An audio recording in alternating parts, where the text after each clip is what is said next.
কথা বলেন। ইস্তেগফারের সাথে লেগে থাকতে পারলে 1 নাম্বার হচ্ছে বিপদে পড়লে আপনারে মুক্ত করে দিবে কে? 2 নাম্বার ওমিন কুল্লি হাম্মিন ফারাজা, যে কোনো ধরনের টেনশন, হাইপার টেনশন থেকে বাঁচায় দিবে কে? আমাদের তো টেনশন মেনশন নাই না? আছে। লাইফ নিয়ে টেনশন, বাঁচার টেনশন, মরার টেনশন, ক্যারিয়ারের টেনশন, রাস্তাঘাটে যানজট এটার টেনশন, পুলিশের দৌড়ানি, র্যাবের দৌড়ানি, বাড়ির ভাড়া, গ্যাস বিল, বিদ্যুৎ বিল, ছেলে মেয়েদের লেখাপড়া, কত টেনশন। এই সব টেনশন থেকে আপনারে মুক্ত করে দিবে কে?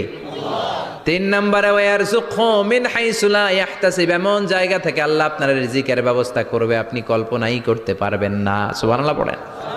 4 নম্বরে সবসময় ইস্তেগফার যদি পড়া হয় আল্লাহর কোনো আযাব ওই বান্দার উপরে আসে না। ওমা কানাল্লাহু মুআযযিবাহুম ওয়া হুম ইস্তাগফিরুন।